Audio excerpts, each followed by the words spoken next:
It is currently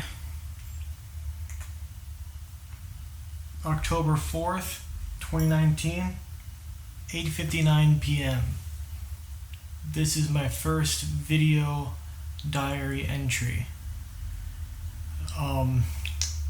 For quite some time now, I've been investigating the paranormal phenomena known as the black-eyed children. Angel. Try another word. Maybe they didn't like the word.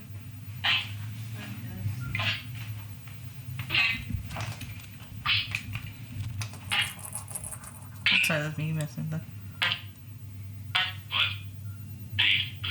What are these sounds it makes when there's... What it's doing is like it's a database and they're going through scanning and then they pick a word. And on playback sometimes I'll have like a full sentence or something. Really? There it is. I was at home on New Year's Eve investigating. What's and this word? They had a dog and the dog's name was Bear. I think it kept saying Bear, Bear. Motion detected at the front door. The door just swung way open. Front door? The screen door. Moses. There was somebody just there. Like there's nobody out here. There was a person standing right there. You saw a person? Uh-oh. Yeah. Standing right there.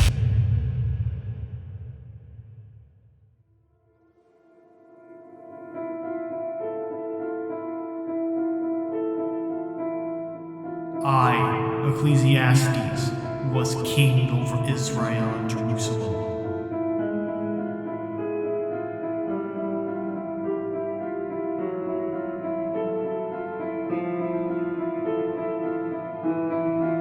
And I proposed in my mind to seek and search out wisely concerning all things that are done under the sun.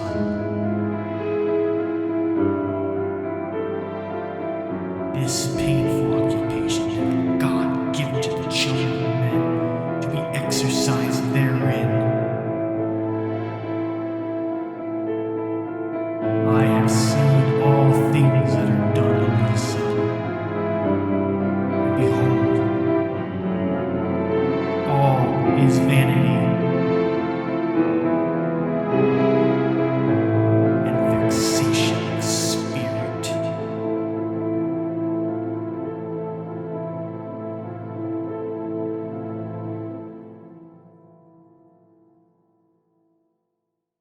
I don't necessarily believe I'm going to find answers during my time investigating this. What I do know is that this is a story that deserves to be told. You see, with anything metaphysical like this, there's always going to be more questions than answers. Like they say, you can't prove God in the laboratory. You can't prove ghosts in a laboratory either. Let me be perfectly clear. I'm not a scientist. I'm not a journalist. And I'm definitely not an academic. What I do, I consider to be a spiritual practice. My name is Dylan Larino. At my best, I'm a child of God. At my worst, well, I'm an amateur monster hunter. Monsters have always captured my imagination. When I was a kid, I'd play the computer game Age of Mythology all day long for that exact reason. But the story I aim to tell begins in Tecumseh, Oklahoma, where, one night, according to a Mysterious Universe article, a man encountered the infamous black-eyed children and let them inside his home. Tecumseh is only 30 miles away from me in Norman. To know that something like that had struck so close to home, well, that's just something I couldn't ignore. The origin of the black-eyed children phenomenon dates back to 1996 with a man named Bob Bethel, who claims to have encountered these entities one night outside this movie theater in Abilene, Texas. So, what in general do you know about the black-eyed children? So I know that this was a legend that was very much born from the internet. So that's what really fascinated me, in the fact that their stories spread like wildfire in a fairly short amount of time. I mean, and this isn't a legend or folklore that's like decades and decades years old. I mean, we're talking like the 90s when this first started sprouting up with the birth of the internet. Black-eyed children are described as having pale skin with solid black eyes that have no visible whites. They're typically seen wearing a black hoodie or ill-fitting / old-fashioned clothing. Most describe them as male, but not always, and they tend to elicit a sense of overwhelming dread to those who come face to face with them. They knock on the doors of homes, hotel rooms, car windows, etc., and demand to be let in, growing more and more forceful the more you hesitate or question. Maybe there's one of them, or two, or in some cases even more, each making their demands in the same eerie monotone. What do you make of those older accounts that describe something very similar? I find it interesting because this is one of those things where no one literally talked about it for decades, apparently. Like, nothing. Or this was a story that was passed along the generations, and then all it took was one post on a message board, and all of a sudden it spread like wildfire. And people are like, oh, I've seen that too. So I think there is some credibility to the story, and there seems to be something trending there. And the fact that there are stories that date back to early 1900s makes me believe that it's probably not a prank, because that's a big thing that people try to debunk black-eyed kids with, is it was a prank done by, teenagers, they got the contacts and X, Y, and Z, but those contacts are expensive for one, and it seems like a really expensive prank, and you have to have extraordinary acting and improv skills with that as well, which even professional actors struggle with that. So for kids to pull it off and pull it off so well is fascinating to me. Yes, and I actually had thought possibly that the cost of those contacts would decrease since the weather originally booked. They haven't. That a kid is going to struggle to afford those. And at least to do it under the radar, not with their parents not knowing. It's, yeah. And I know several people in the cosplaying community, and full eye contact lenses are supremely uncomfortable. Originally, I stuck with what I knew. What I knew was the demonic, albeit in the Western Judeo-Christian sense. I hated this fact. In hindsight, it was such a damn stereotype. Ooh, a witness reports a sense of malevolence and evil, so demons. And then, I heard an episode of Into the Fray podcast, one concerning the Fae. The witness in that episode claimed to have seen a fairy in the woods, one with solid black eyes. Until that moment, I'd never even considered the Fae before. One instance of a black-eyed Fae didn't quite do it for me, but the elements began to add up. The need for permission, childlike appearance, missing time, the need for human energy, entities seen both in the wilds and near human settlements. They could both also decide who and who could not see them at any given time. However, there was also the element of fairy abduction, a common story in fairy folklore. People, typically boys if children, women if adult. This had me wondering, could black-eyed children be the victims of unsolved child disappearances? I didn't know a whole lot about fairy folklore at that point, but I was hooked. It just felt right. And if there's one thing I could tell you definitively about the paranormal, it's this: trust your intuition. This brings me to the Fairy Census, a document containing alleged sightings of the Fae worldwide. It contains multiple accounts of black-eyed Fae. They pressed around us like humans, but very pale, with really large, shiny, oval black eyes. I have seen a man colored gold and flashing sparks in Douth Passage Tomb in County Meath, and a group of 5 figures, again, with large black eyes.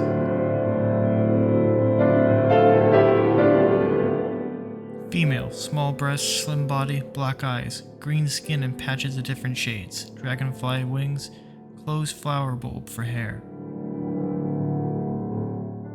They were both solid green, and their heads were teardrop shaped, with large black eyes, the hint of a nose, a little mouth, and little pointed ears. 5 inches long, slim body, light green patchy skin, small breasts, hair like a close pink flower, black eyes, no nose. Brown skin, black hair, black eyes, knee-length pants, barefoot, and a tunic-like shirt of a cream color. Blobs of mud with small spiny hands and small shining black eyes, gurgling low whispers that seemed to distort as if they were fading in and out.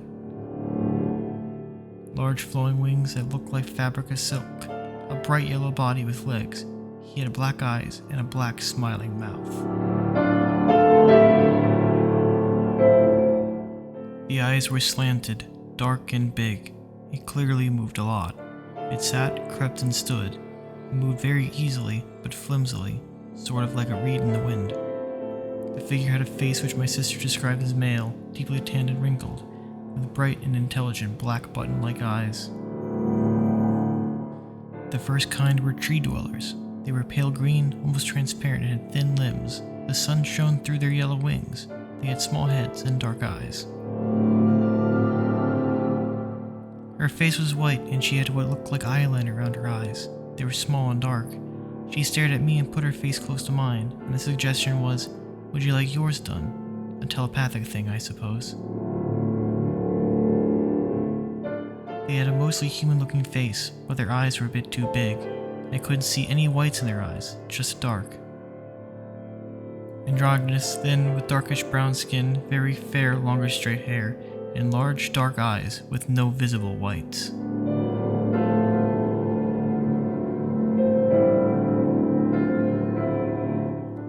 The trouble was, there's another, far more modern folklore that's associated with solid black eyes that have no visible whites, as is detailed by this final encounter. I will never forget what I saw lying on his side, leaning on his elbow, taking up the full bottom of the mirror, was what I could only describe at the time was a demon, except it wasn't threatening in any way. It had the same big oval eyes and oversized head as your classic alien description. What do you think that they are? That's a great question. I'm on the scope of they're some sort of alien-human hybrid because, and I believe David Weatherly really did some research on it. Somebody did. Can't recall the name off the top of my head, but they correlated some of the heavier sightings of black-eyed children, and they found that there were also UFO sightings that happened in those areas about a decade or so beforehand. So if we're going to go with the whole idea of aliens impregnating, women or taking their eggs and creating their own children out of it, I mean, it's very, kind of cuckoo for Cocoa Puffs here, but I'm really inclined to believe that there is some sort of alien-human hybrid connection, even possibly connections with the Men in Black from like the 60s and 70s. The hybrid theory is nothing new. In fact, it's one of the most common theories given to explain the black-eyed children phenomenon. The idea is that these entities are the result of crossbreeding between humans and alien greys, your classic image of an alien, whose defining features are large, solid black eyes. But the lines between ufology and fairy folklore are just as blurry as those between fairy folklore and demonology. If I was going to investigate the right way, I needed to narrow down just what exactly I was looking for. Well, the hybridization program, many believe, has been taking place for a long time, and that even modern humans now are a result of hybridization taking place throughout our entire history here on Earth.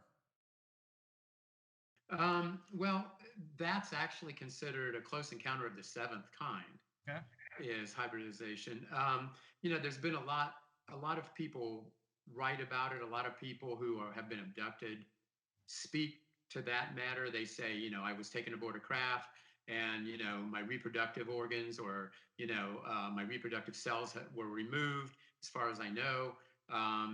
And some people even claim I've seen either I've had that happen, and then several years later I was abducted again, and I saw a child who an extraterrestrial inferred was part mine. Yeah, there are several theories. One would be just benevolence, like I was speaking of, that it was just, they want to carry us into the next evolution. And one is that they are no longer able to reproduce. And so that they are trying to breed themselves into the human population. And that's what we're seeing with the hybrids, is kind of an in-between that's able to survive in our environment.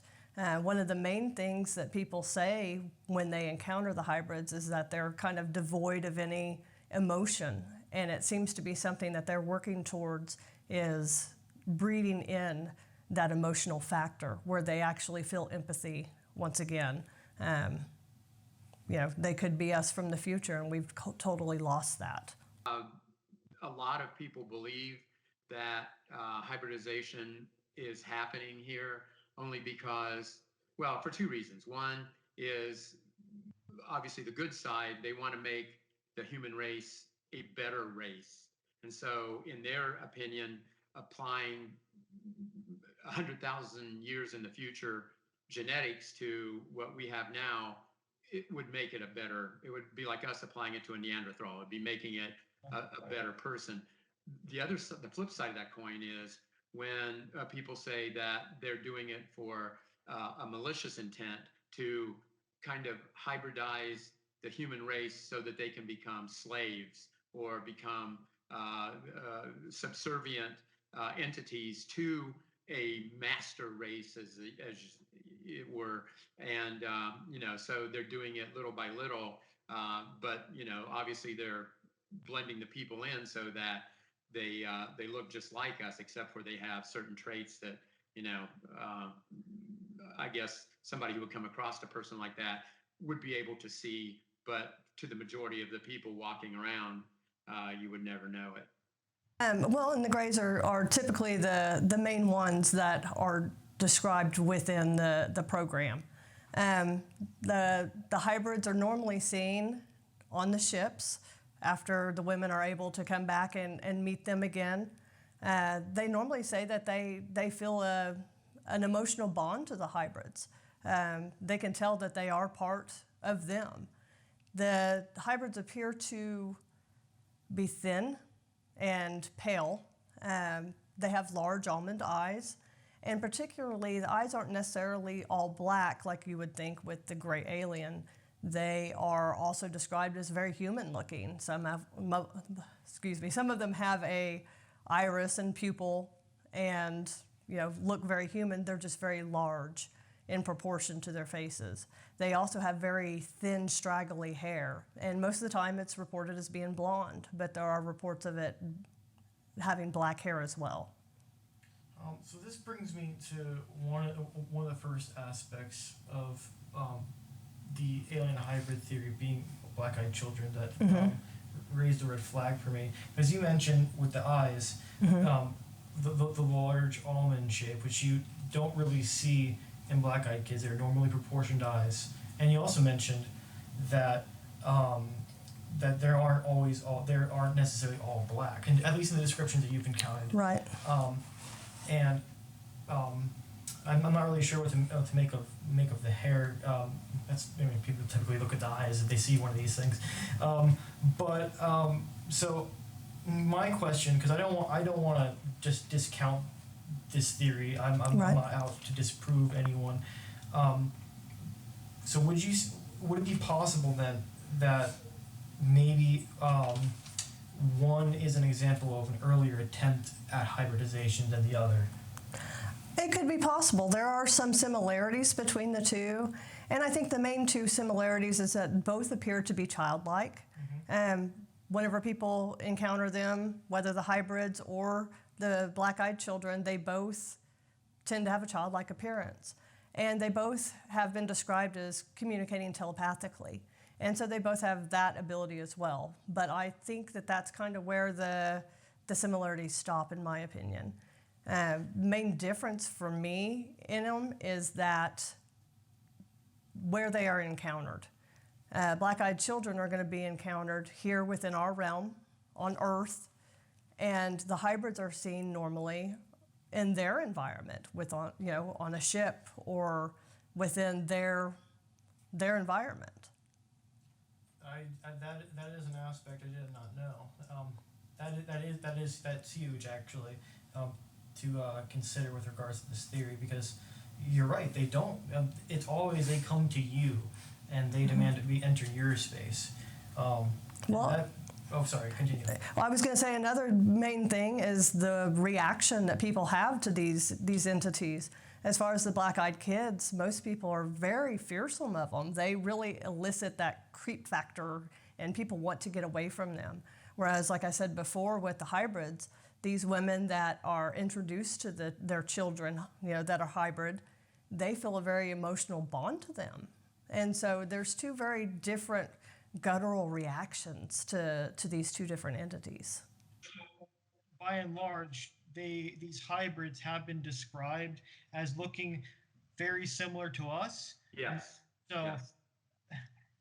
In that regard, I would imagine that they wouldn't be walking around with solid black eyes. Right. And Yeah. yeah, that's Yeah. how they describe them to me too. Yeah, and I mean, some people think that might be it, but I mean, if you think about it, I couldn't see black-eyed children being a hybrid of an extraterrestrial race who would turn them loose, and then these children try to search out humans for some reason. You would think they would kind of keep them to themselves until they were, ready to, efface themselves to the public. That's why I think the black-eyed children are something different. I don't know what. They may be interdimensional. They may be a product of, something else, but I don't think they're a product of extraterrestrials. So, I heard you on an episode of Strange Familiars a while back about it was the episode entitled Phalians, and that episode has stayed in my mind for a while because I've noticed that there are a lot of these unexpected crossovers, and um, I was reading George Hansen's The Trickster and the Paranormal, and he has this nice graphic where he's showing how some of these phenomena hold these liminal spots of like a Bigfoot, for example. It blurs the boundary between man and beast. UFOs blur between heaven and earth. But then you have these instances of where the boundaries are blurred between paranormal phenomena in themselves, like the Phalians, for example, like Bat Squatch over in the Pacific Northwest. Yep. I think you also have. Oh yeah, there is one instance, black-eyed kid related, that I read about one of Nick Redfern's books, where a lady claimed to have seen them shapeshift into lizard people, which still is like wild. But my point with all this is, how do you go about making sense of these unexpected crossovers between paranormal phenomena? Well, I think that part of the thing to concentrate on is to realize that it really is, in my opinion at least, a fool's errand to try and separate these things and to try to silo them off completely separately. It's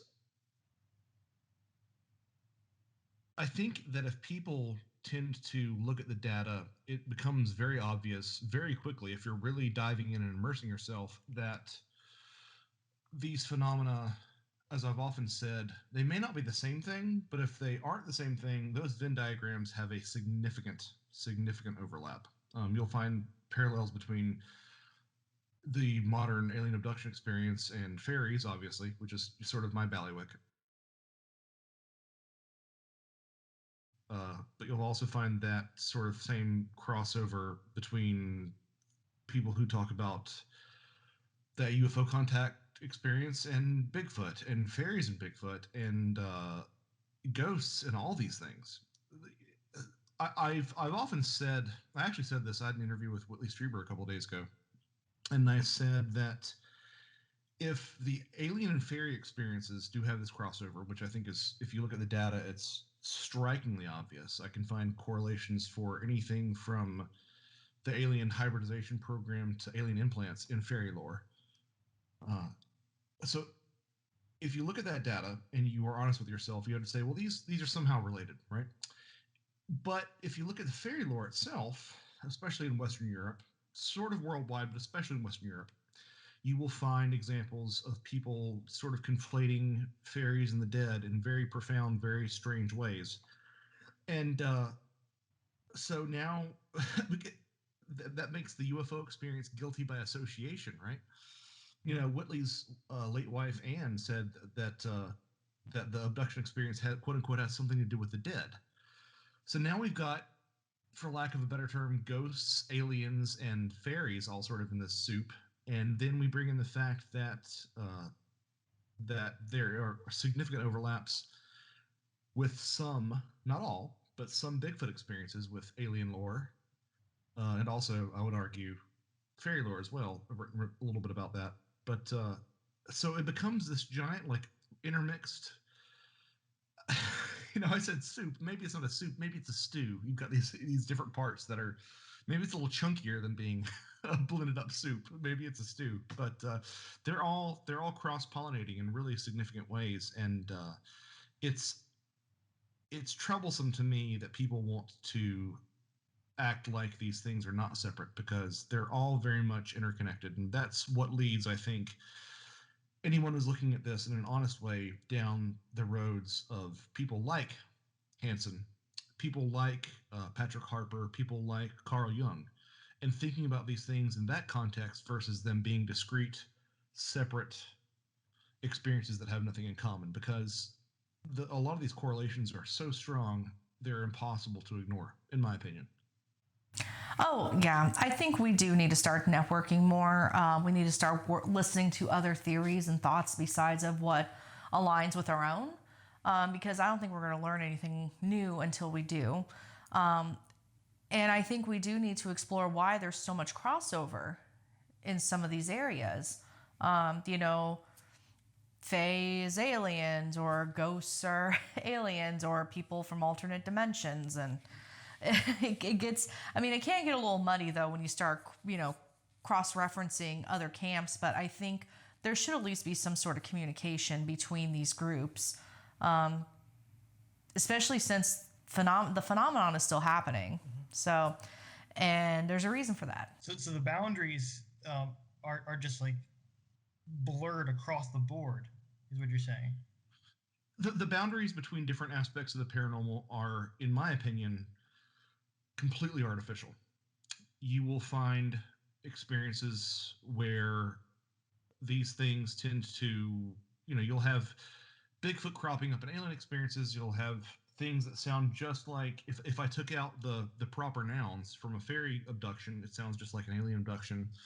You know, my good friend and host of Where Did the Road Go, Soraya Azkath, once said that he really provided a really good example, which sort of emphasizes the cultural dependency upon which these things find definition. He said that if you see a ball of light in the sky, it's a UFO. If you see a ball of light in a haunted house, it's it's a ghost. And if you see, you know, two balls of light in the forest, so that's Bigfoot eyes. They can all be the same size. They can all be the exact same thing, but it's culture and context dependent in terms of the way that we interpret these different things. And there is a lot of bleed over. You know, anomalous lights is actually a really good example. You will find obviously anomalous lights in UFO stories, and anomalous orbs of light are something that's a hallmark of a lot of hauntings. They are replete throughout fairy lore, and believe it or not, there's a strong correlation between anomalous balls of light and people who claim to see Bigfoot. Or anomalous balls of light are seen often in places with high alleged Bigfoot activity. And to me, that seems, again, it's a guilty by association, or, you know, as I prefer to say, you have to look at the company that these things keep. You know, so you're telling me that there's this one spot in the middle of nowhere, Utah, where people see Bigfoot and aliens, and there's an old haunted house there, and these things are not connected. I know that correlation doesn't mean causation, but it's after some, when these things are as rare as they are, you have to when anomalous phenomena are as rare as they are, and they all occur in the same place, then you have to say these things might have some sort of connection.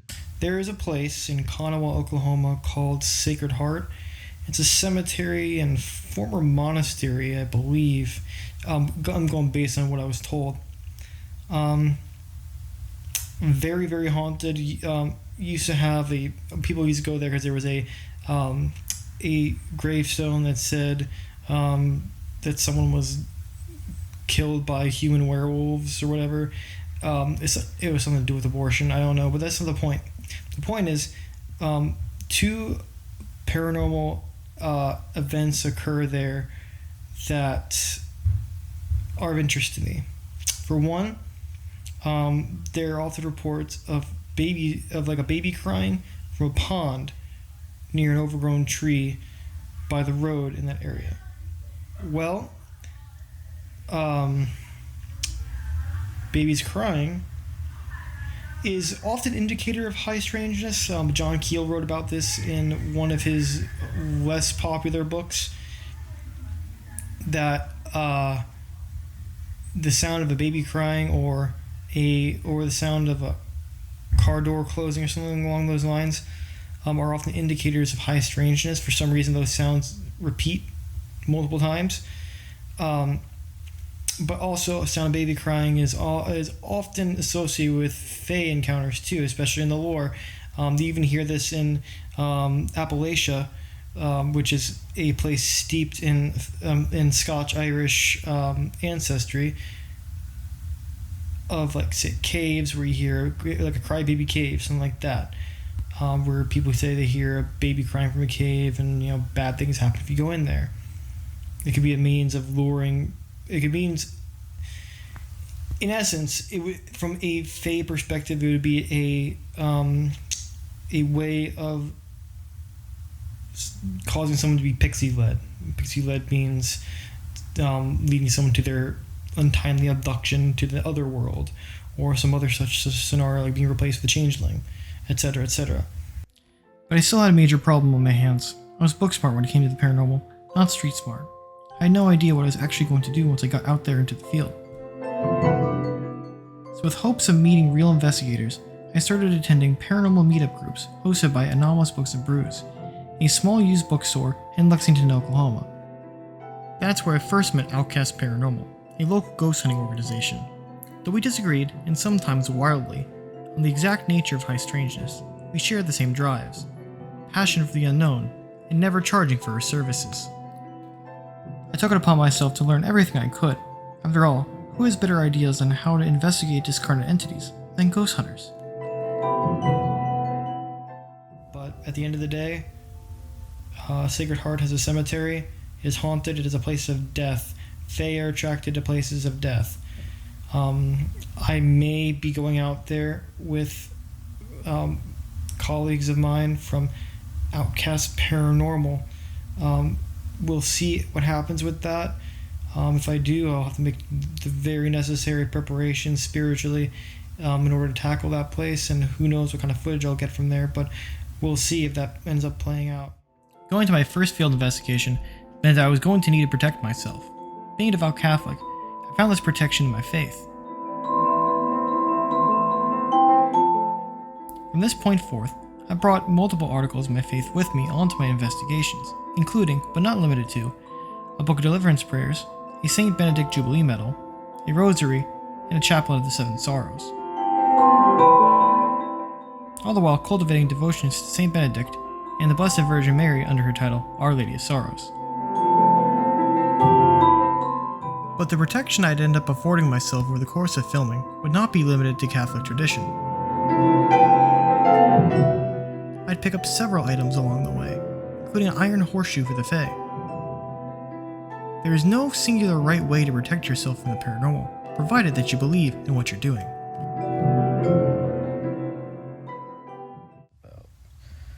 I think it's about 3 a.m. by now.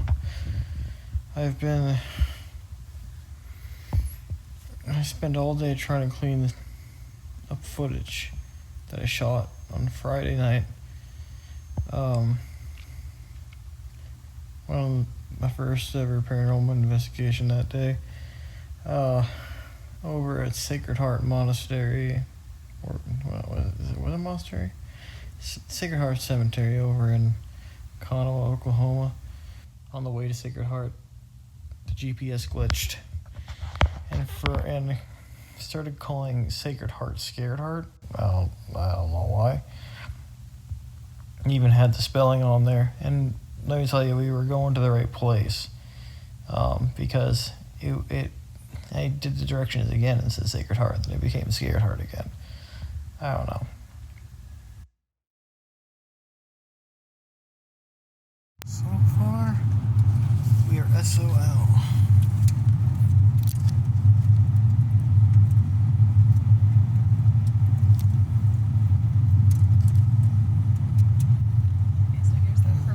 There's the curve and the entrance to the cemetery that we cannot get into. Though that would have been very cool. We used to be able to go during the day, but they changed it to no trespassing. See, no trespassing right there. I'm assuming I could probably clean it up in post, but... I'm curious who owns it now. There's a pond there.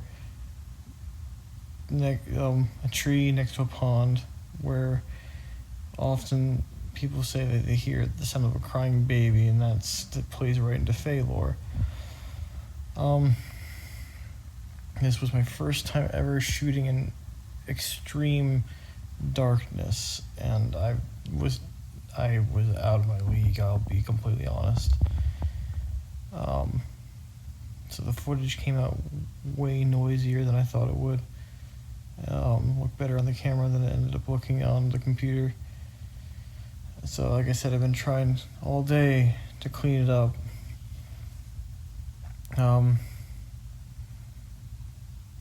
There is one corrupted file.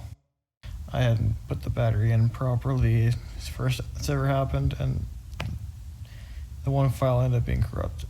I'm working on trying to retrieve that data, however, because that's a big gap in the footage, and that would include things in the trees that we thought we saw. It looked like people walking across the road. I keep seeing I see stuff moving out there.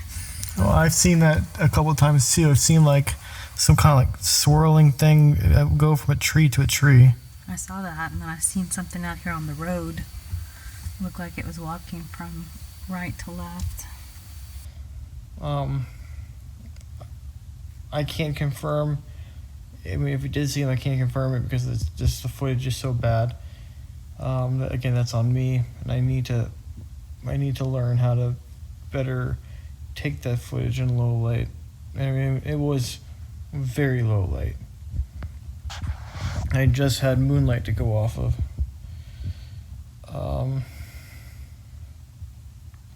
Aside from possibly seeing things walking across the road and possibly seeing things in the trees, again, I think those are just tricks of the eye. I thought I might have seen an orb, but I'm not even convinced about that one, honestly. Really, the strangest thing that happened was the one thing that was relevant towards my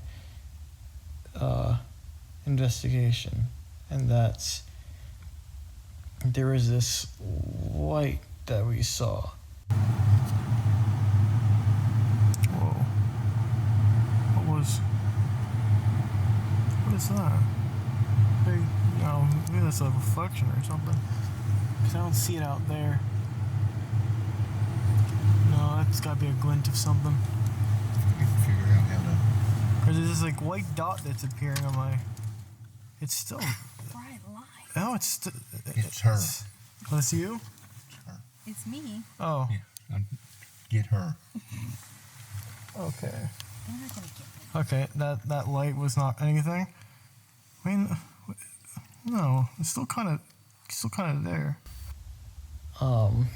Coming from the trees near in the direction of that pond. I'm not sure because it's above the glint of the bar, which is what I thought it was, and it keeps going in and out. That's where the pond is over there. Oh, you no shit. Yeah. That's where the pond is? Yeah. Oh, I want to believe, but this was so significant actually that we ended up driving to try to figure out if there was an artificial light source that could be producing that light. It was kind of reddish, so I described it as reddish, and I thought briefly it turned green, but later I didn't see any green. But then one of the members of Outcast Paranormal that was with me, Laura Spriggs, she described it as being reddish pinkish, and she went on to say that it looked kind of like diamonds sparkling. And me, I just saw like one light like pulsating, and at one point got dim and almost kind of looked like two eyes, but not really. But it was pulsating, and it would dim. So, but when we went to look for the light, we couldn't find anything that matched it. There were only two houses in that area, one of which is abandoned, and is, well, not abandoned, it's for sale, but no one lives there right now. And the other one had, like, he didn't have like Christmas lights or anything. We saw a street light or two, but nothing that matched what we saw.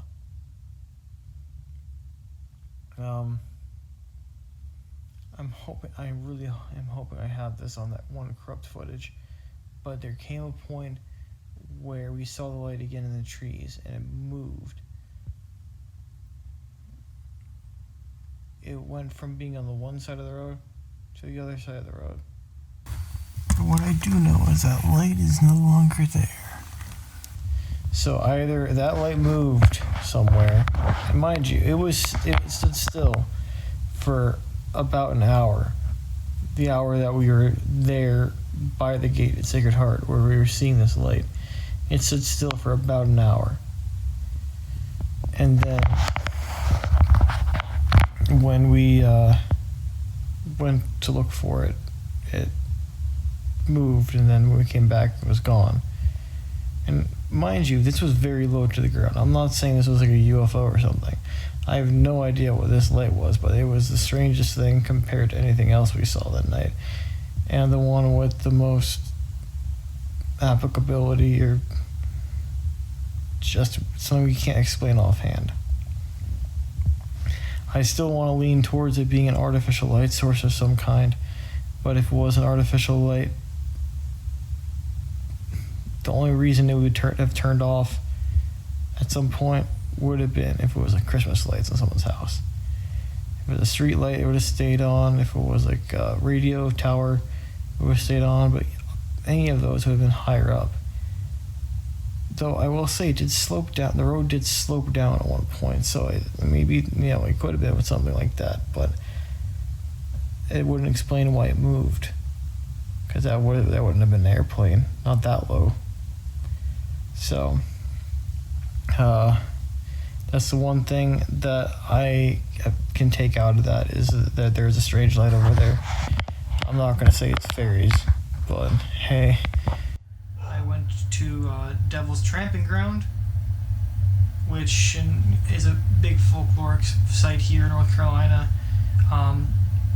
The story dates back to colonial times, and the tale goes that, because it's a circle of ground, right, in Chatham County, in the town of Bear Creek, where nothing grows, right? The story goes that the reason why nothing grows there at Devil's Tramping Ground is because the devil comes up from hell every night and tramps around in a circle plotting against humanity. That's the story. A professor at UNC in the folklore department there sent me an article about Faylore that is attached to the Devil's Tramping Ground site, so that's why I went over there on Saturday. So you get this place, right? It's down a newly paved road. Apparently it used to be a gravel road, but they've paved it since then. Dead silent. I hear these sounds in the background. I don't know what they are. I just assume there's like some like quarry or something nearby. Turns out there were gunshots. It's hunting season, so the forest was dead quiet. Not because of anything eerie going on, but because of the hunters in the forest. Are you squeamish at all? A little bit. Okay. As I'm getting my camera ready to go start filming, my dad, who came with me on this trip, yells at me, there's a sacrifice. And I'm like, wait, what? This is where we're going to get into the idea of cattle mutilations. Okay. So to preface the story, I did a miniature investigation that was trying to figure out down in North Carolina. Okay. And that has, a long history. I get my camera all hooked up on my on this cheap stabilizer I have with the shotgun mic and everything. I start walking down a muddy path. It's cloudy. Was it cloudy? It's more partly sunny. Anyway, I start walking down the path towards the gate.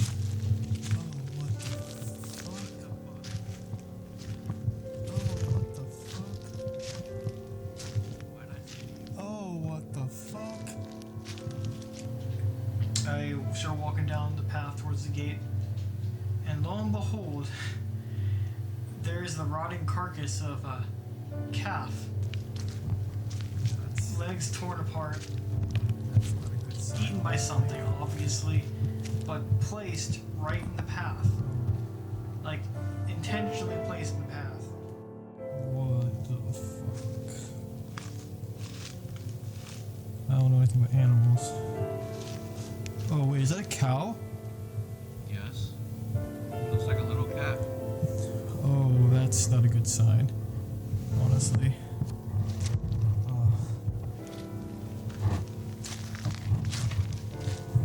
How about the leg? Can you get the leg? Cattle meat? No. On the heels of one Yeah. on another, I know that the word synchronicity gets tossed around a lot in paranormal communities. Mm-hmm. I don't like to use that word, but it was kind of a strange coincidence. So Right. here are the pictures I took. You can scroll through them. Okay. Well, actually, there's stills from the video, but So it's decomposed to it's some been degree. decomposed something awful. Yeah, it's been there a while. And Did you notice any kind of animals or any animal life or any bugs or anything around the carcass? I saw an occasional fly, but not. It wasn't like lit up with maggots or anything. And Okay. There was no dried blood around it, so that tells me that it hadn't been killed in the area. Okay. I mean, in that area there are black bears, coyotes, bobcats. So I assume something had eaten at it before. And I guess you couldn't tell if the eyes had been removed. because if it had been there a while, it It'd been there. It could have been. It's dead silent out there because there are people hunting. It's deer season and all. You can actually hear the gunshots in the background. I thought there was a quarry nearby, but I was wrong.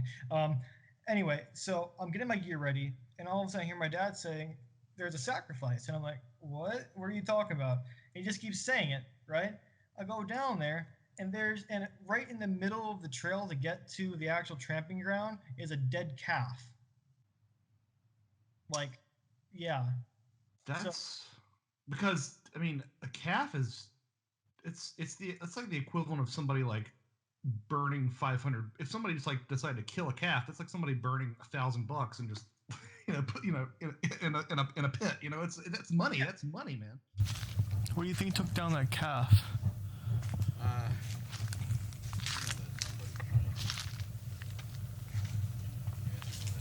Maybe. I don't know why it was there. The only explanation I can think of was that because there's no blood or anything around there, Right. most of the bones are missing, and it does appear to me. It appears to have been slaughtered in some way. So I'm Okay. thinking that someone killed it and then dumped the carcass there to scare people. Okay.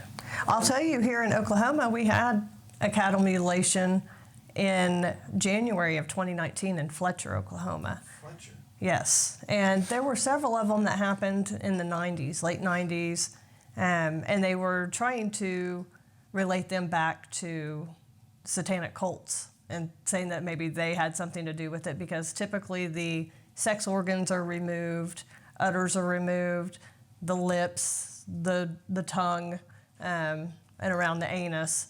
Normally it's those types of things that have been removed, and they were trying to relate it back to the satanic rituals, that it was some kind of a fertility ritual or something that was taking place.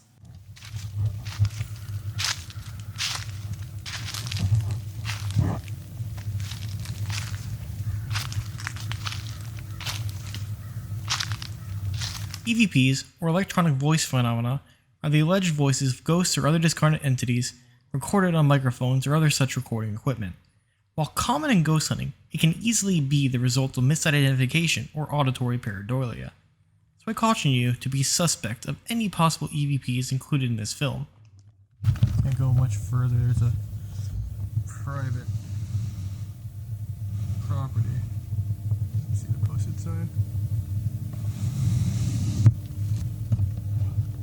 Slow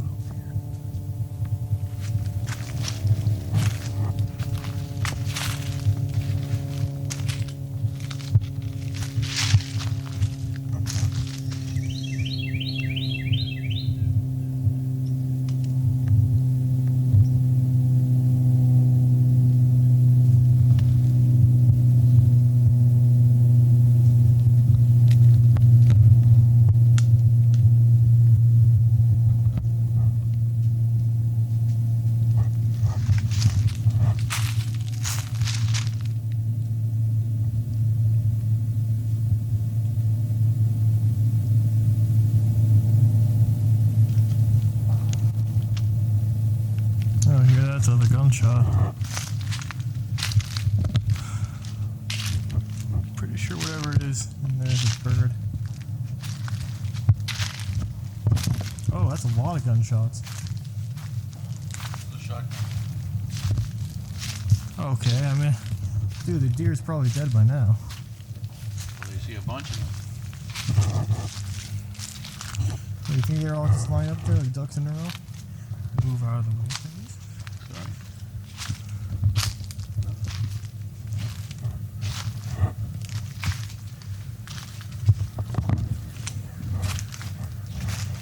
Thing is, every time you hear a rustle in the leaves,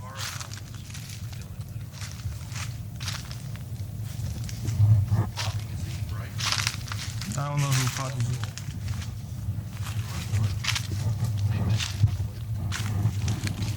And well, they should mention this place.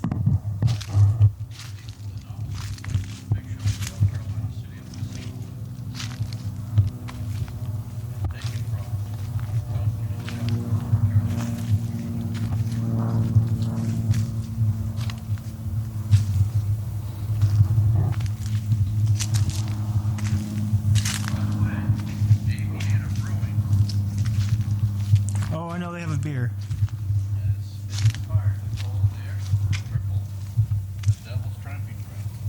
Another carving.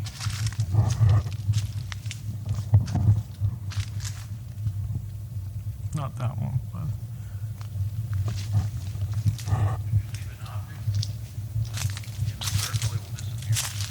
that is one of the stories about this place.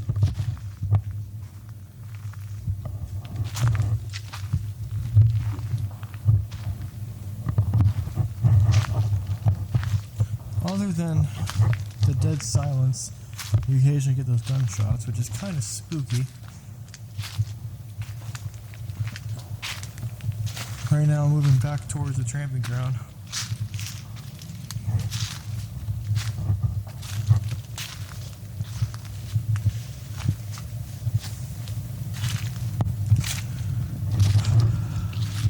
The hunters are probably the reason why it's so dead silent in the woods. You can't get much more of an apex predator than man, now can you? I saw something over there.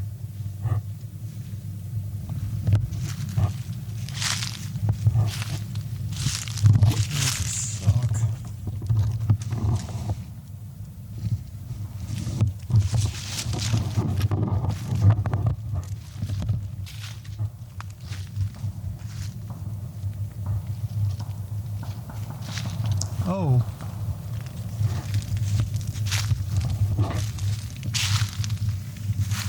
They're really firing at something over there.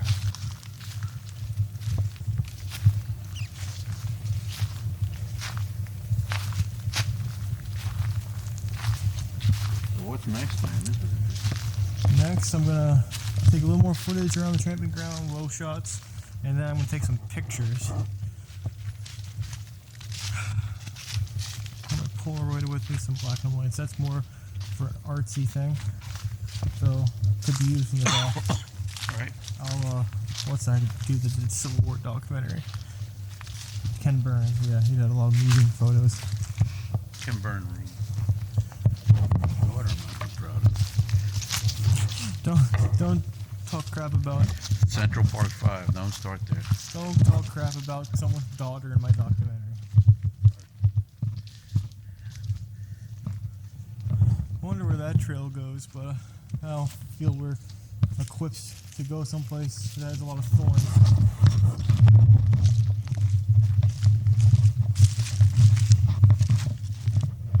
People took the challenge. When you look at it, they got the beer can. Gonna get some low shots.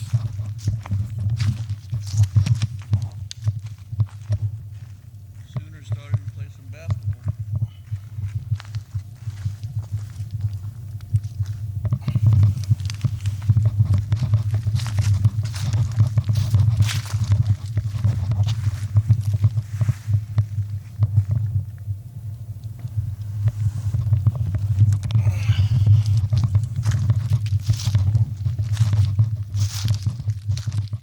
I was looking over the photos again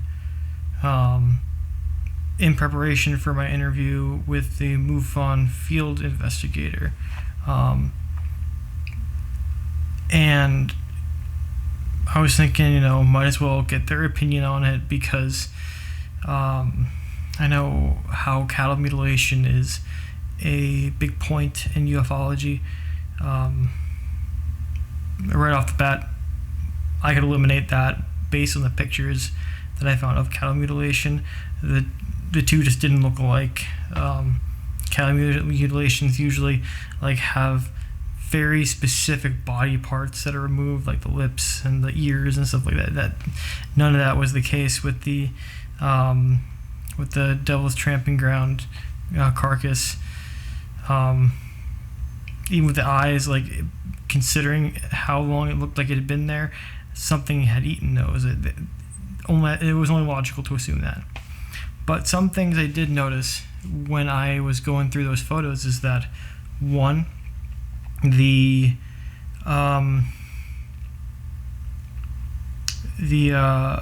ground around it had no trace of dried blood, at least that I noticed the day of, and on the pictures themselves there was no dried blood, which tells me that it was probably killed elsewhere. Secondly, the majority of the bones were missing, which, as someone who isn't very outdoorsy, doesn't know a lot about wildlife really, that it strikes me as odd. Just a quick Google search really revealed that a lot of local animals, such as the black bear, coyotes, bobcats, things like that, will eat bones for some extra calcium. So if that isn't what got rid of the majority of the bones exclusively, then it at least contributed. There wasn't even a rib cage or anything. There was just the legs really that were left. I don't really. That one's up in the air, but my gut tells me that there's a rational explanation for that one. Another thing I thought was interesting was when I was there, I did notice a couple flies flying around the corpse or just in the vicinity of it, but I didn't see any noticeable activity of maggots. I've seen photos from corpse farms and things like that. We actually have a decomposition studies area here at the University of Oklahoma. I've seen pictures from it. Those are usually pigs that they use there, but when maggots are going at it. They're going at it. There's a lot of them. So maybe there's something I don't understand about decomposition at work there, or maybe while it had been elsewhere for an extended period of time, it had only just been placed in the location I found it. The other thing is that the meat that was still on it appeared to be very dry. Like you kind of almost got a smell of jerky coming off of it, which I thought was weird. I always assumed when people made jerky, they would hang the meat itself out to dry or smoke or whatever, not the whole carcass. So, I mean, if someone had been drying the meat from that calf, that comes across as strange to me, but maybe that is something that people do. At the end of the day, I still think it was something that was placed there intentionally for the purpose of scaring individuals coming to Devil's Tramping Ground. But it does play into something that that's been on my mind, but didn't really place into any context until recently. So one of the questions I asked the Rhine Institute was about intention. Well, intention is essentially focus. It's a concentrated focus on any specific object or location or topic. That seems to me to be an intention. And the idea of wanting to cause an effect would also be an intention. We're working on a residential case, and we are dealing with a family who has a haunting.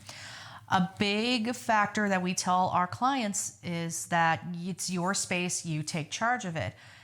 And take your home back type of thing. You know, you say, this is my house, this is my home, you stay away from my children, or you set your boundaries like, you can stay, but you cannot do X, Y, and Z. And 98% of the time, whatever is plaguing that family ends up stopping because they put the intention into taking charge of their home. Same thing if you are looking for a ghost, and you put that intent out there, 9 times out of 10, you're probably gonna see a ghost, whether it's a real ghost or it's something that your brain is conjuring up because your intention is so strong. Another one is prayer. Prayer and meditation, especially when it comes to shielding and protecting yourself. My research more recently has been related to unconscious effects on the world around us. And I found that sometimes people, when they're performing different tasks, will have an unconscious effect on electronic systems, unconscious effect on objects around them. Specifically, I did a study about a year or so ago where we were looking at whether people's emotions affected electronic systems, like computer systems. What we found is that when people become more anxious, a computer system will respond and produce more errors, even though they're not intentionally interacting with the system in any way. They're not touching it, not doing any work with it. The system will still, network systems will still produce errors when people are more anxious. This is an unconscious effect that people have. But it's not only on computers, it's on any sorts of things. Everyone carries cell phones with them now. And with this, as we get closer and closer to electronics in the 21st century, we start to have more and more effects on the electronics around us just from our emotions. This leads me to believe that it's not always conscious intention, but there are other intentions and other activities in our bodies that can cause this to happen as well. And when I think about the effects we have on electronics, it's not limited to electronics. We're also electrical systems. So I wonder if we're having these effects that are measurable on electronics, what sort of effects are we having on each other? I actually heard one person tell me that having the intention of finding something, going out into the field, can prevent you from actually finding the thing you're trying to find. Like going out with the intention to see a ghost, you're not going to see one because you have the intention to see one. Or going looking for Sasquatch and the intention of finding a Sasquatch, you will not see that thing. Or in a really left field way, and the whole like theory of there being a whole like intelligence behind all paranormal phenomena, as the rebirth of Pan postulates, that going out with the intention to see a specific entity such as a ghost or a Sasquatch, and then because you have that intention, you see something completely different. Like, I'm going out there looking for Sasquatch, but there's a black-eyed kid instead. So what do you think of that with regards to intention? Can it backfire on you? I think it can. I mean, when you're putting something out there into the universe, I mean, something's going to respond. Let's hope it's the thing that you were wanting to see. Within parapsychology, we often talk about mind-matter interaction and how intention, how thoughts can have an effect on different things in the world, including environments.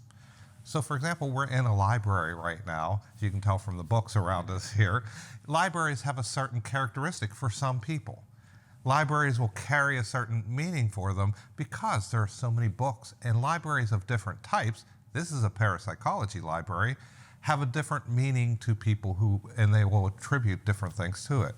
So within a space, that becomes very important to people when you have many people attending it.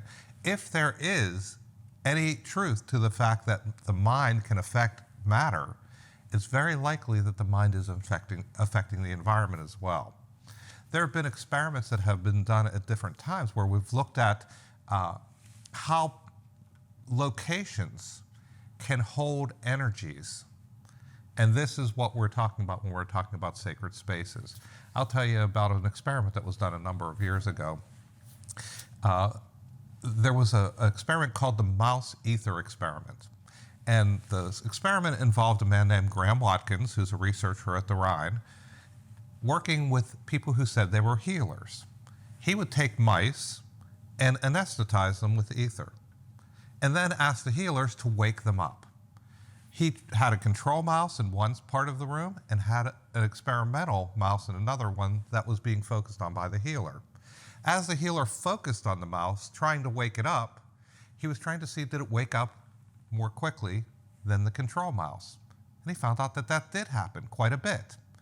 That the healer's focus and their intention to wake up the mouse caused the mouse to come out of the ether more quickly than the one who wasn't being focused on at all. That doesn't have anything to do with sacred spaces, but what he did determine after he looked at the data was that he would move the mouse from one side of a screen to another, and he found that even when the healer wasn't focusing, if the mouse was in a place where a healer had focused previously, that mouse may still wake up more quickly. Something about the location was holding the intention of the healer and causing the mouse to continue to wake up more quickly. They tried different things to eliminate this, like running magnets over it or grounding it to the floor, but they found it just took a period of time before it would go away. This gave me an insight into what sacred spaces might be. When people are so focused on an environment, so focused on a location, if it maintains and holds that energy, just as it did in that experiment, then possibly this could happen over years of many people going to the same location again and again, that would start to hold the energy, and that place would become energized and seem to be sacred to some people. They would get the experience of a different energy when they entered the environment. I can actually understand that, because for example, you go to a certain like a football stadium and it just feels different, or I know from a paranormal perspective, like Point Pleasant, Point Pleasant is basically like the mecca of paranormal stuff, and you go there and it just feels different. And then I was reading a book by Paul Devereux, Fairy Roads and Spirit Paths, and he was talking about graveyards and how there was like just roads just to get to the graveyard, and those roads just felt different because if you didn't go on that road, then like bad things would happen. So that's very interesting. Like if a place can hold that kind of energy. And the fact that it was experimentally validated in a laboratory environment, very controlled laboratory environment. I'd increase my knowledge substantially, yes. But if I was going to put that knowledge into action, I needed better gear in order to prevent a Sacred Heart repeat. a Comica shotgun mic for improved sound quality, a Sony zoom lens for interviews, a Rokinon low light lens designed for astrophotography, and a Zeiss autofocus lens to support run-and-gun shooting on the Zhiyun mechanized gimbal, all for a smooth image. A headlamp will provide more light when needed and conveniently, while the GoPro Max will allow me to see what goes on behind me and film in bad weather. The SB7 Spirit Box, the most important tech from a paranormal perspective, combined with a digital audio recorder, would, in theory, allow communication with discarnate entities and tape their responses. The Polaroid cameras will take photos of the investigation sites, and lastly, a motion-sensing dashcam will tape anything witnessed on the road. I had gone to the Parallel Forest on Saturday as a part of an investigation that I was conducting alongside Outcast Paranormal, who's been aiding me in a lot of these things. I'm really grateful to them.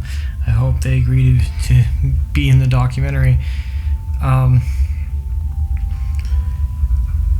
It really is a strange place.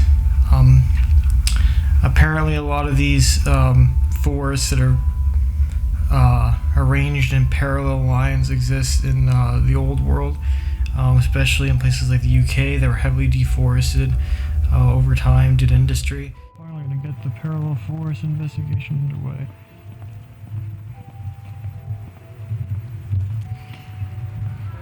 Outcast went into the woods before me, so I'm gonna have to catch up to them.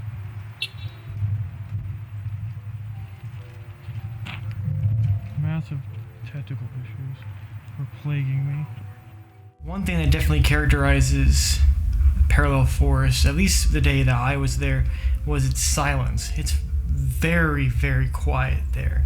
No birds, nothing. Maybe it's because it's winter. You really don't hear anything outside of the wind and the creaking of the red cedar trees, which in of itself can be eerie. The trend that's been happening is like I would go out into the field, the intention of seeing something, and I end up getting something completely different that's strange that happens. For example, when I went to Devil's Tramping Ground with the calf, I went in there the intention of saying I'm going to see the Fae. That's what I'm going to see today. I'm going to see the Fae because I got told that you have to have the intention of seeing it in order to see it, which I then got told by Alex Mitsuo a couple of weeks later that it's the opposite. And then for me, it's been like, you have the intention to see this thing, but I'm just going to be like, screw you. I'm going to give you something completely else that's strange. Yeah. For example, I have from the first time I went to the Wichitas, and I'm not saying that it is what it sounds like, but I got a sound on recording that sounds a lot like the Sierra sound, and I wasn't going there for Sasquatch at all. Like a sort of. Not that one. I'm talking about. Okay. Gosh, I would have been terrified if I got that. Yeah. About the howls. Focus right. Yeah, focus is right.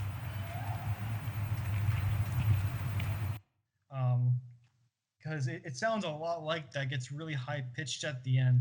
Yeah. But I have no idea if that's what that was or not. But it was weird. Strange. That feels better. Oh, I think I'm on the right track. See, this is supposed to be a joint ghost and Sasquatch. But these noises that, at the very least, reminded me of Sasquatch folklore would not be the end of the anomalous noises I'd encounter in the Parallel Forest. Like a Devil's Tramping Ground, there were possible EVPs.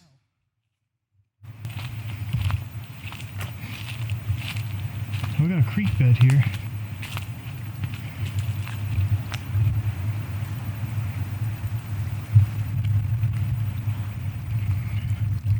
That's interesting from a Fae perspective. The windsock helps. But so far, As you can tell from the audio when I'm not talking, it's very, very silent out here. So a contrast to Devil's Tramping Ground, where the silence was due to hunters nearby. I really don't have a reason for why it's silent out. It could be just because it's winter.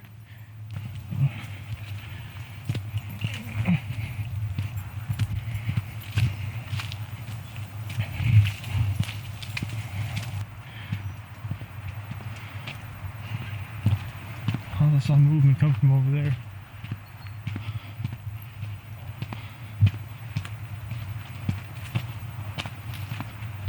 What's that up there? Nothing special. It's really like a needle in a haystack at this point now, isn't it?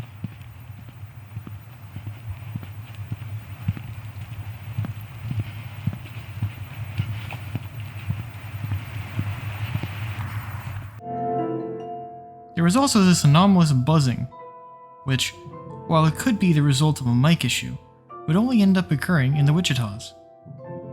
It would resurface in the area later, but nowhere else.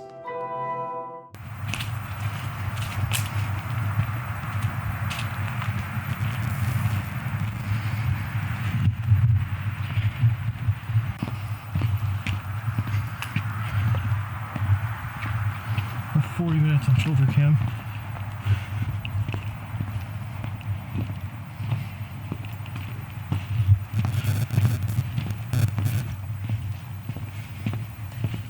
I'm not 100% sure that it was a part that was within the trail, considering I had to cross the creek, need waterproof boots to do it, unless you can balance yourself enough on the flimsy logs that were bridging it, which I couldn't do with the stabilizer. I was always heavier on one side than the other.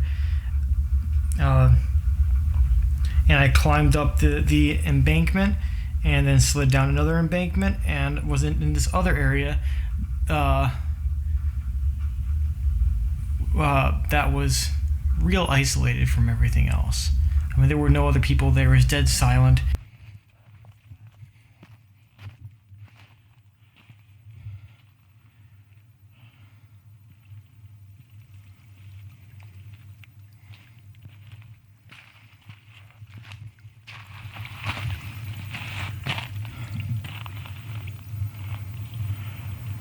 This is definitely here. We're gonna go look for the face somewhere. This is definitely the place to do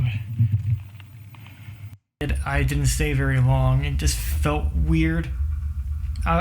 Honestly, I was probably getting in my own head because the entire time I was there, I had missing 411 in my head because of the whole points of separation thing, and with that being, you know, there's always a point where one person separates from the group, and I was always the one person separated from the group.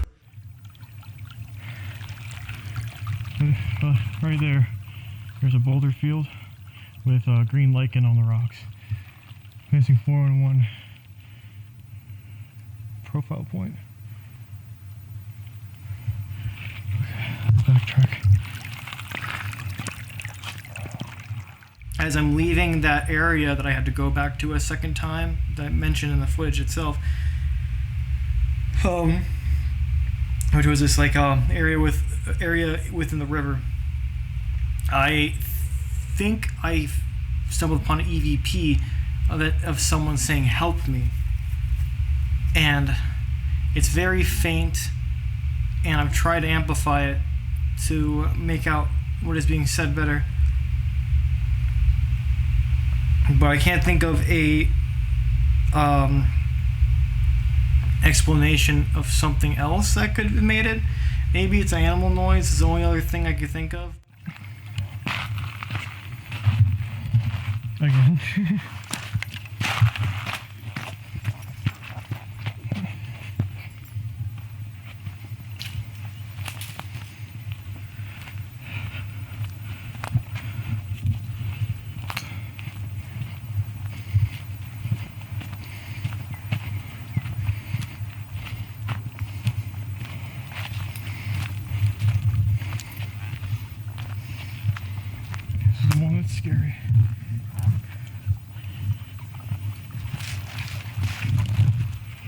I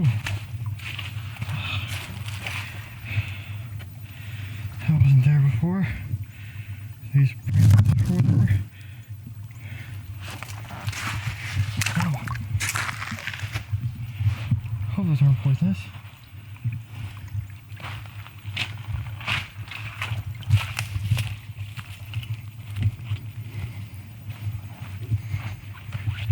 Oh, okay. Now we can actually backtrack. Ended up deciding to tag along with Outcast for their ghost hunt at Mears, which is a restaurant over there. I'm not from Oklahoma, obviously, as I think I've mentioned already when I talked about Devil's Tramping Ground and that diary entry, but so I didn't know about this place. Apparently it's very familiar. Not familiar, very famous. I actually vaguely remember an Uber driver telling me about it once when I was going to the airport. So a little bit about the area. It's been in use for a long time. There's a mining community there. It used to be Native American land, and Mears itself is built on a fork in the road, which works for me because that's a liminal area. That and the land having a history made me think, okay, maybe we might get something non-human.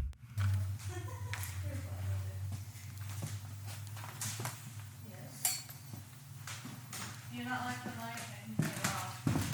Is that better? Wait, did it go off? Yeah.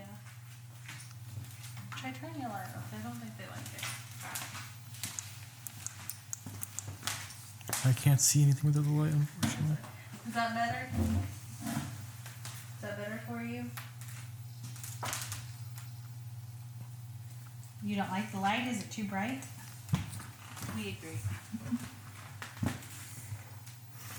Why don't you like the light? Let me get it up twice more just for its secure. Actually, it's max is 30. Okay, let's go with that. It was the first time using my spirit box, and spirit boxes are super controversial because there is the chance that you're going to hear what you want to hear, and that you're going to and there's going to be a degree of auditory pareidolia going on there. I was confident that we could avoid some of that because I was using Beats headphones.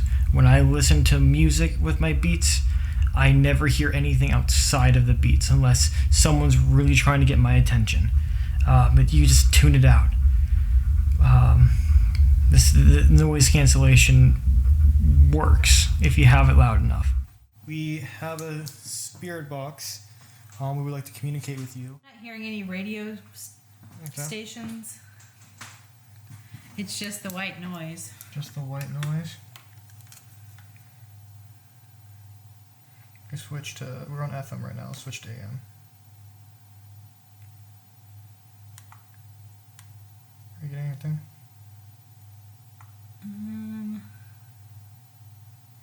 Just hear really faint static.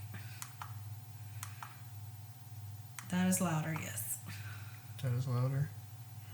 So this is coming through stronger. Okay. Is this working better? No, it's like real faint. Now, I want to be absolutely transparent about a couple things. First, Laura here is using the Estes method for this spirit box session. This means that she uses a blindfold and sound isolating headphones so that, in theory, she can't see or hear the questions being asked. The signal we were getting on the AM band, which is the only one we were getting anything from in that area, was so weak that you could hear outside of it. So it was hard. You really had to focus to try and not think you hear things that just answer the questions. Why does the light make you scared?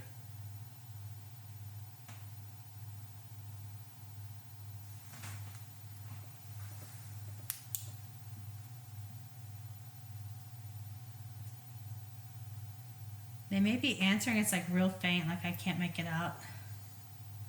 You kind of hear its words, but it was like...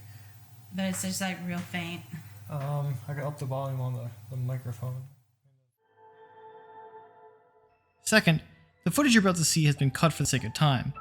Otherwise, you'd be sitting through about 30 minutes of raw footage with a lot of dead air in between. This is why paranormal investigation is so time-consuming and requires a lot of patience. Now, with that being said, pay close attention to the camera. How long have you been around?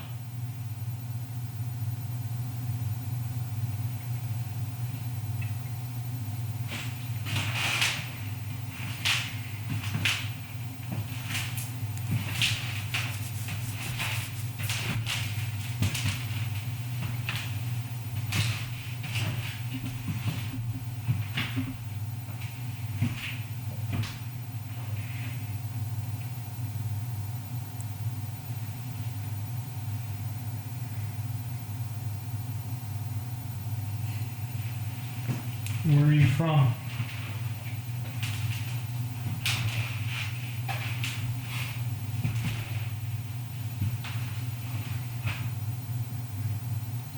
Are you guys just walking around? I am. Okay. I'm sitting down.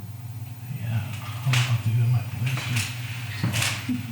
I have the camera focused on her. I guess super high, so it's gonna be noisy, but I don't want, if this entity is scared of the light, I don't want to scare it. Yeah. What color were your eyes?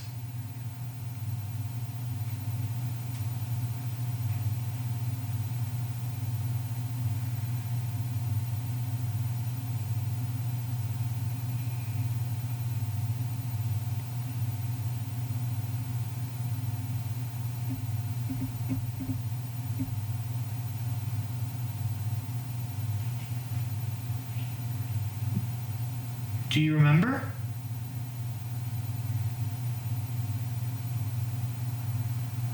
Can you give me enough time to respond? I like too rapid fire. Wait like 20 seconds. 20 seconds.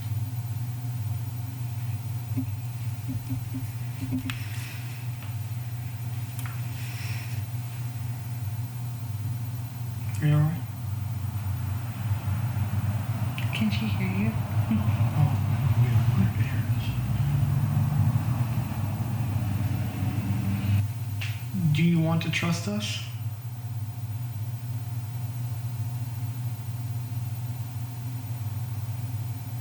Male said yes.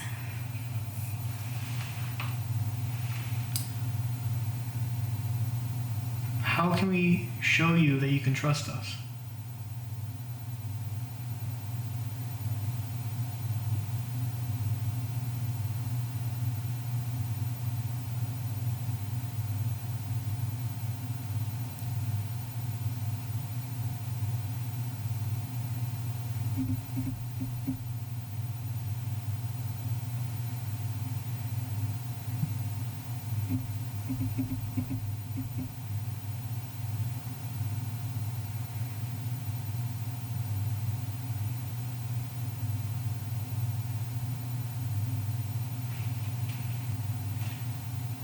How can we demonstrate to you that we are trustworthy people?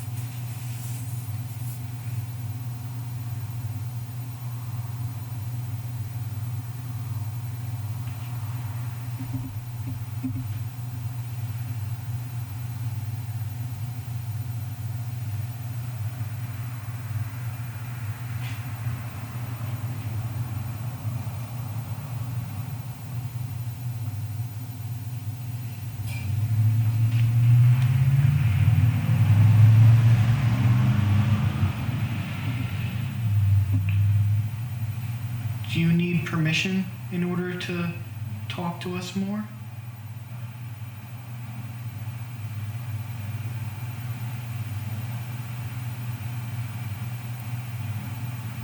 Sound like somebody said yes. Do you need permission from us?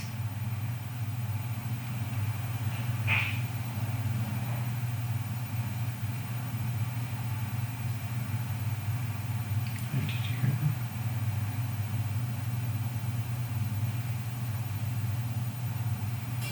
Why do you need permission from us?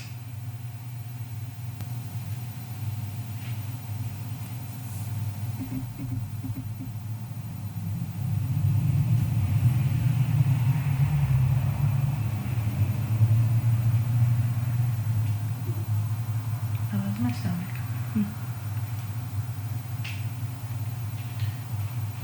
Is it that you don't want to be rude, or are you bound by a set of rules?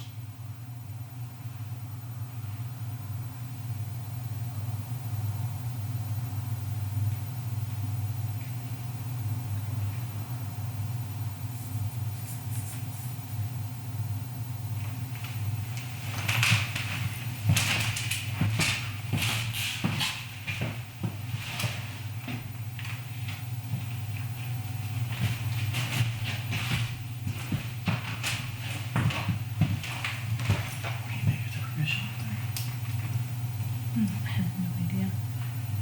Somebody said yes. What did we ask? I asked, do you not want to be rude, or are you bound by a set of rules? Yes to the rules?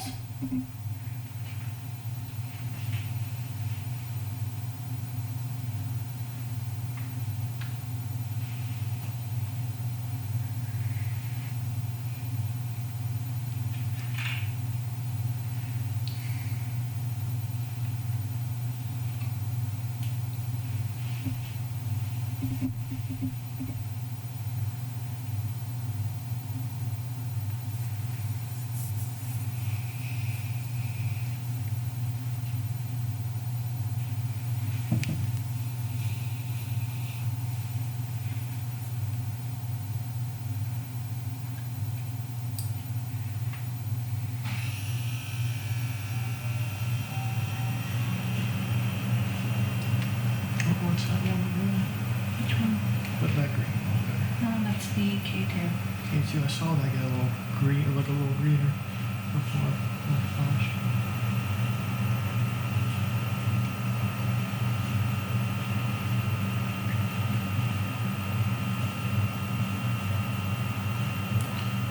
Did you mean yes to not wanting to be rude?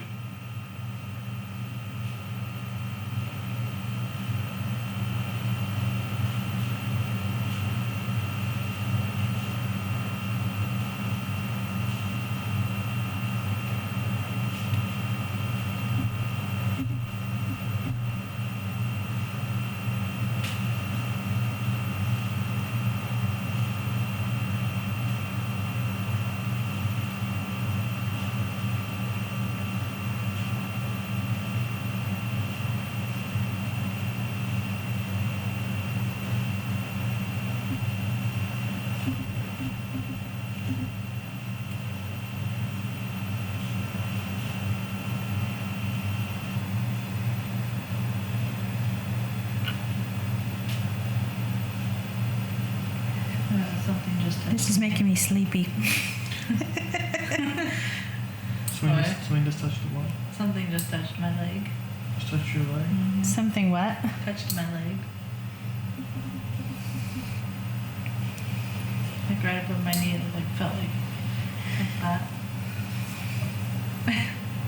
In that first beer box session, we learned that this entity not only was afraid of light, wanted to trust us, but was hesitant to do so. It needed permission from us to interact with it, for it to interact with it further. So not permission from something else. It needed permission specifically from us in order to interact with it. It also touched Ashley, who is the other ghost hunter with me. It touched her leg.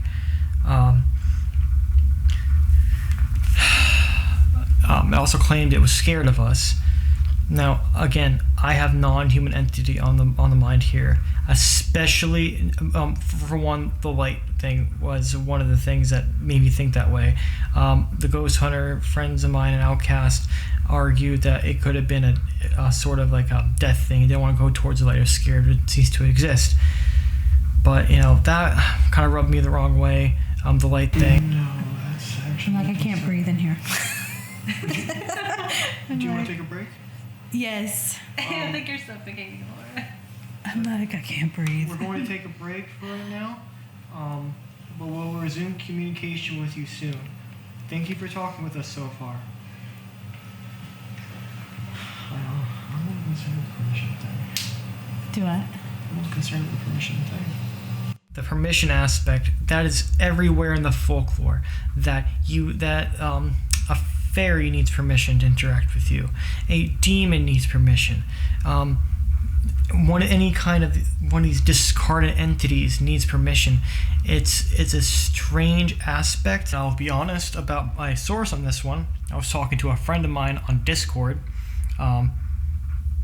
with whom I play World of Warcraft, and I described this situation to him, and he said, well, maybe it was a kid.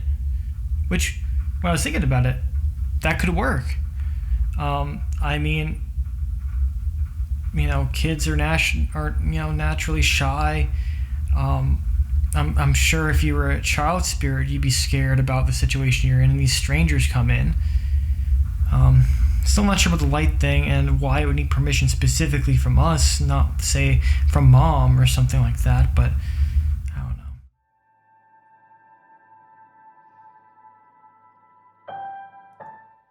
The next week, Outcast invited me on another investigation. This time, the road took me to Yukon, Oklahoma, to the former home of a Victorian-era doctor.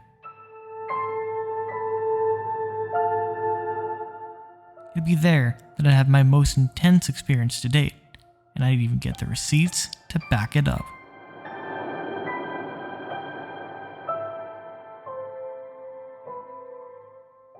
But little did I know it at the time, due to global events in the works, it'd be the last time I'd see Outcast till September.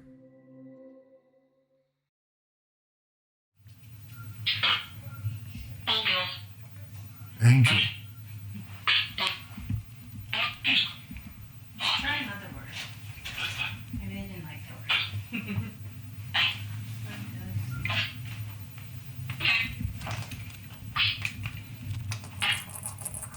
Sorry, that's me missing the. What are these sounds it makes when there's... What it's doing is like it's a database, and they're going through scanning, and then they pick a word. And on playback, sometimes I'll have like a full sentence or something. Really? There it is. I was at a home on New Year's Eve investigating. What's and this word?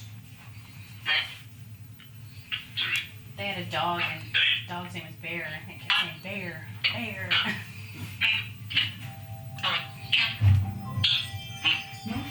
At the front door.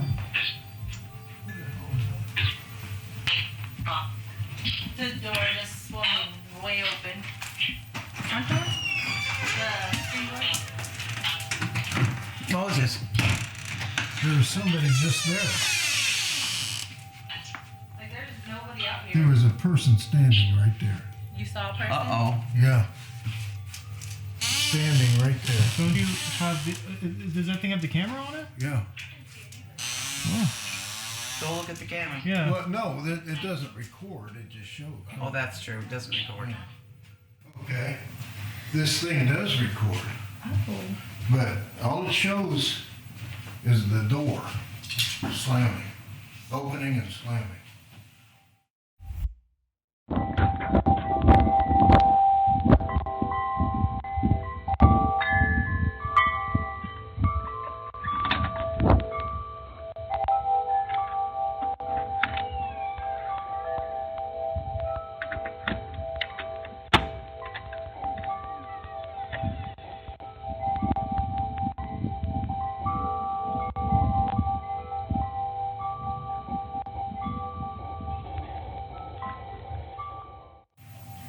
Wow. Can you email that to Yes. one of us?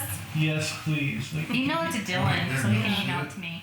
Like I said, I saw it like through the thing that it was slammed. I was like, I mean, that's with force. yeah, it Yes. looked like somebody just did it. now, let's see that again. This time with my camera and the Ring camera synced up.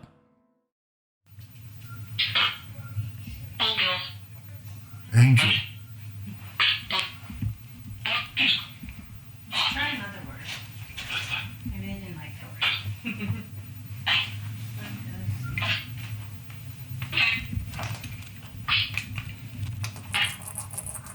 Sorry, that's me missing that. What are these sounds it makes when there's... What it's doing is like it's a database and they're going through scanning and then they pick a word. And on playback sometimes I'll have like a full sentence or something. Really? There it is. I was at a home on New Year's Eve investigating. What's and this word? They had a dog and the dog's name was Bear and it kept saying Bear, Bear. Motion detected at the front door. The door just swung way open. Front door? The screen door. Moses. There was somebody just there. Like there's nobody out There here. was a person standing right there. You saw a person? Uh-oh. Yeah. Standing right there. Don't you have the? Does that thing have the camera on it? Yeah. Go look at the camera. Yeah. Well, no, it doesn't record. It just shows. Oh, that's true. It doesn't record. Well, it obviously detected them for the motion detector. The motion detector got it, and I looked out before I opened the door. I looked out there, and there's somebody standing there, and somebody opened that door. Like when I was looking out the window, there was like no human. Nobody. Oh, okay. I'm gonna lock this. I don't want the dogs to open it. Oh, I don't got anything valuable in my car, so all the valuable Like the stuff in screen door here. just slammed, like right as soon as you open the door, that screen door is just kind of shut, and I was like looking, and I didn't see anybody You see anyone moving. over there? Like nobody was standing there when I looked. That's weird. I saw a guy. I when can't see looked anything out through those there. windows. Yeah, that's what I was like. You didn't see anything. I was looking like right when you opened the door, there was nobody standing. Did you see any discernible features like what they were wearing? Was it No, it was like a figure because I was looking through the glass. So it was It's just a got Did it look color. like the top hat like you normally No, see? no, I don't know. It was just a figure. You know, because you can't see Stained through glass. that. It's stained glass. You Well- can't. But I saw a figure, Well, why and don't the we door opened. have here? Yeah. And as soon as I opened the door, Oh, I locked it. Yeah, that's about when I saw like the screen door was like shut. And I was like, there's like nobody standing out there. yeah, Like, well, I can't explain it. I want to get. Oh, sorry. I want to see this.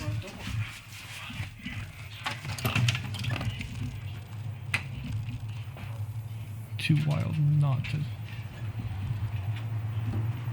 gonna get my light real quick so we can see.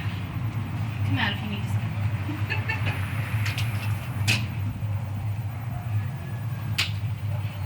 I'm outside where the person was seen. Oh, see, this is great for.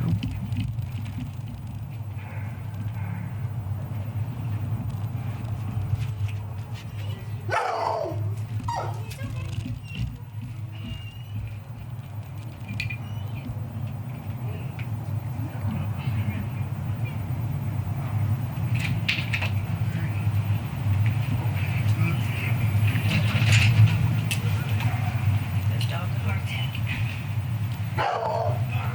I only got 18%, but then that person's probably wondering what the hell we're doing.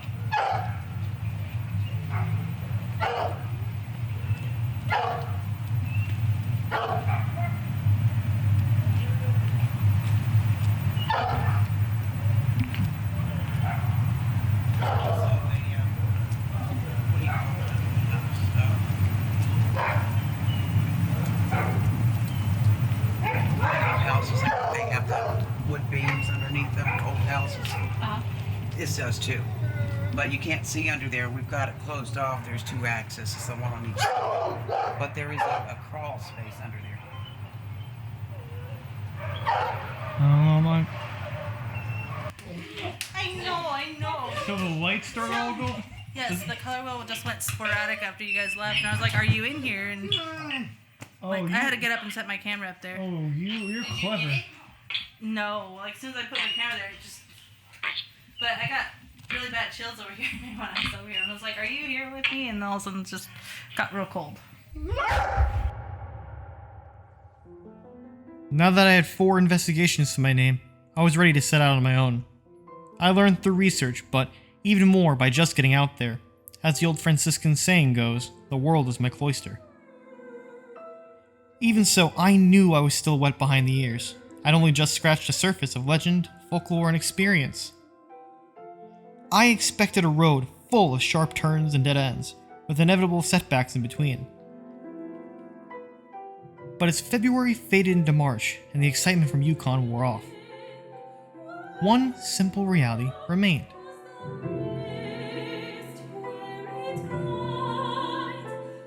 A fever was driving me now.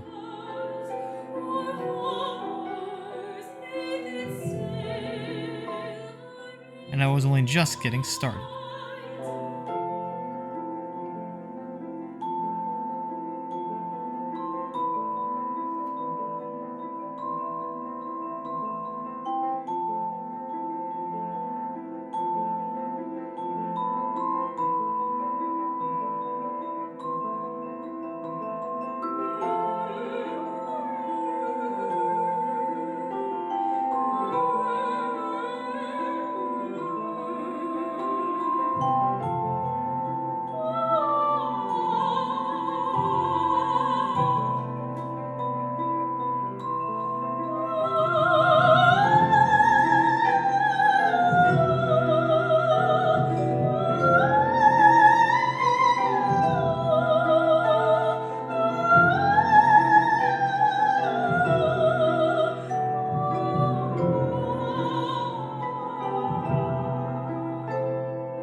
That was pure luck. I've